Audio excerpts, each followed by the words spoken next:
Este tema que vamos a desarrollar a continuación se trata del vino en el Antiguo Testamento. Aquí vamos a tratar de encerrar todo lo que nosotros y las controversias y preguntas que me han hecho por medio de este ministerio sobre el vino.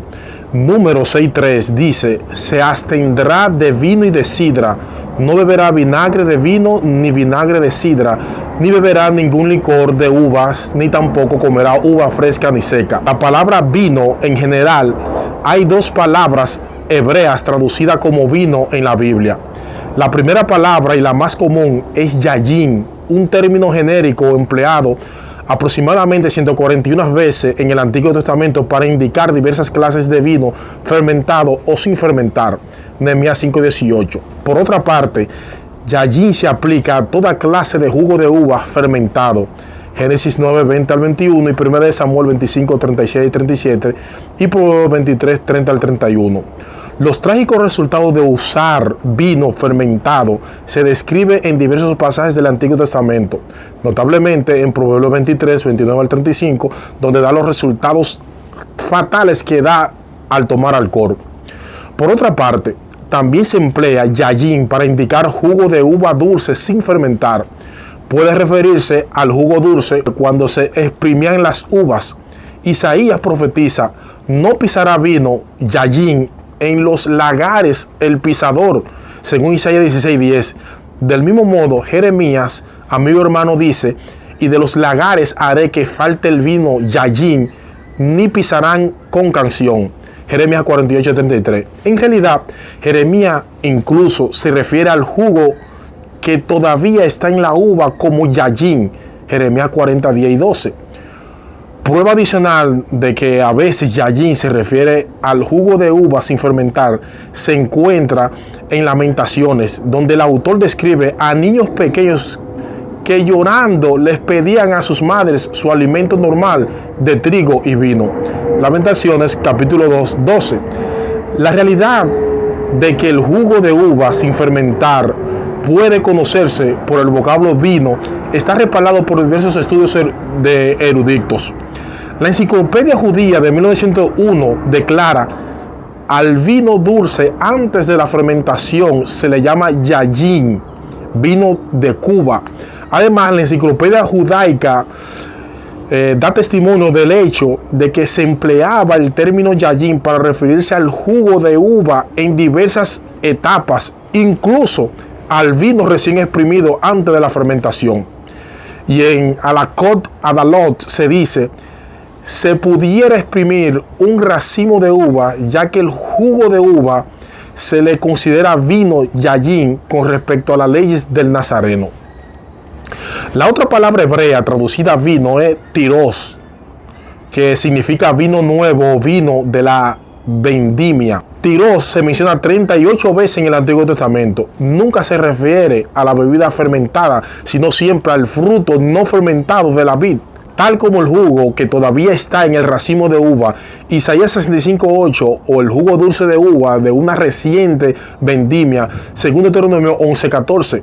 El diccionario léxico hebreo del Antiguo Testamento afirma que tiros significa mosto, vino dulce o recién hecho. Tiros incluye toda clase de jugos dulces y mosto y no incluye vino fermentado. Tiros tiene bendición en Isaías 65:8. Sin embargo, el vino fermentado es encarnecedor, Proverbios 21, y produce embriaguez, Proverbios 23:31. Además de estas dos palabras para vino, hay otra palabra hebrea que ocurre 23 veces en el Antiguo Testamento y a menudo en el mismo contexto: shekar, por lo general traducido como sidra. Número 6.3. Algunos eruditos dicen que la mayoría de las veces shekar se refiere a una bebida fermentada, tal vez hecha de jugo de palma, granadas, manzanas o dátiles. Algunos intérpretes incluyen la cerveza como una forma de sidra.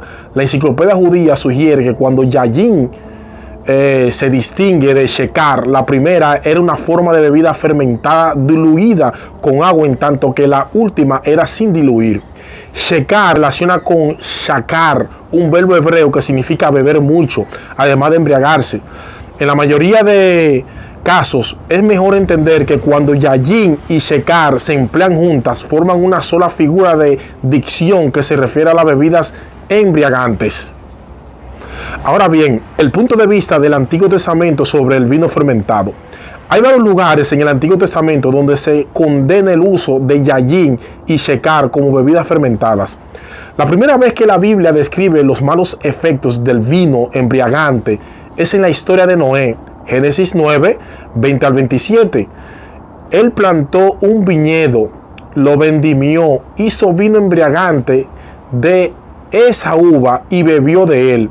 El hacer esto condujo a la embriaguez, la impureza, la indiscreción y a la tragedia familiar de una maldición contra Canaán. En la época de Abraham, el vino embriagante fue un factor en el incesto que llevó al embarazo de las hijas de Lot. Génesis 19, 31 al 38. Por causa de la potencialidad corruptora de las bebidas alcohólicas, Dios les ordena a todos los sacerdotes de Israel que se abstengan de todo tipo de vino y sidra durante su tiempo de servicio a Él. Dios consideró la violación de su orden suficientemente grave como para justificar la pena de muerte para el sacerdote que infiriera ese mandato. Levítico capítulo 10, 9 al 11. También Dios reveló su voluntad en cuanto al vino y a la sidra al hacer de la abstenencia un requisito para todo el que tomara el voto nazareo. La sabiduría que Dios le dio a Salomón lo llevó a escribir: el vino es encarnecedor, la sidra alborotadora, y cualquiera que por ellos yerra no es sabio. Proverbios 21.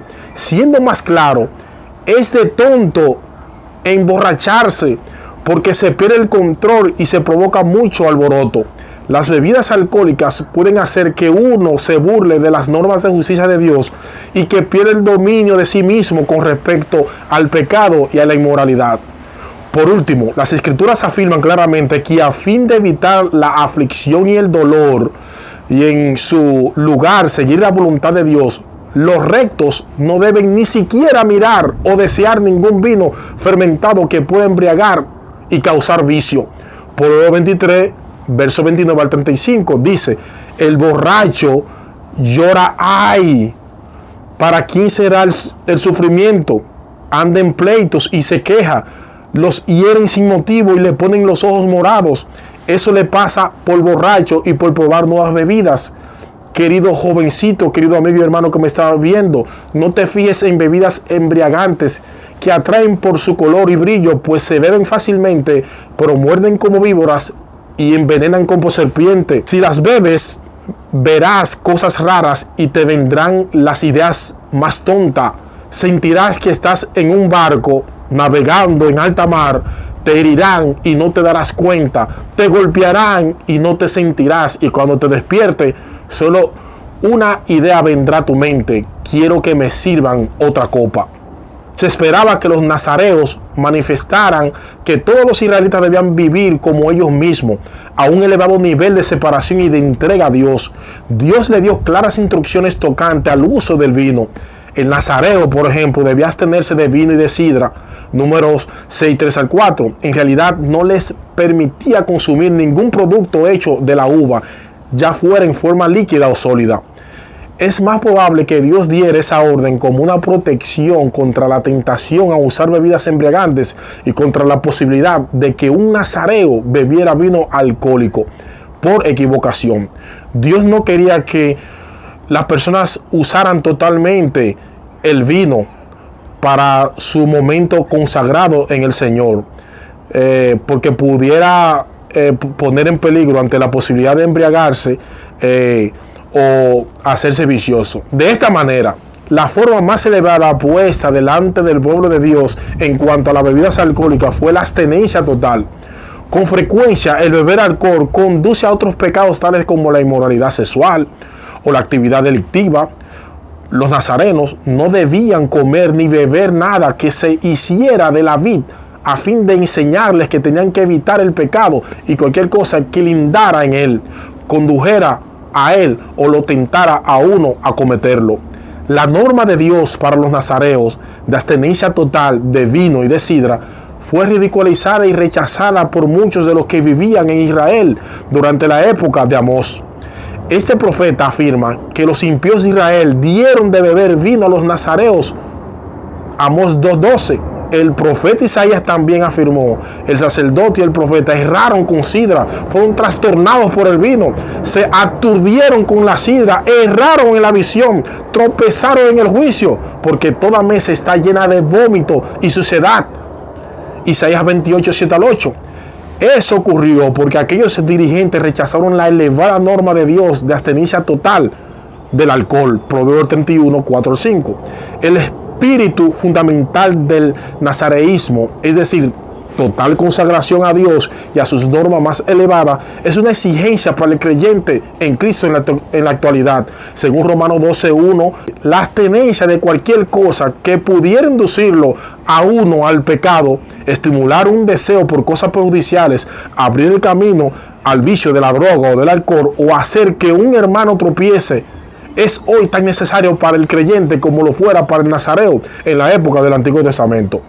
Yo espero que usted disfrute de la segunda parte de este video, que va a ser el vino en la época del Nuevo Testamento, donde vamos a desarrollar el libro de San Juan, capítulo 2, donde Dios convierte el agua en vino. Que Dios te bendiga y que Dios te guarde.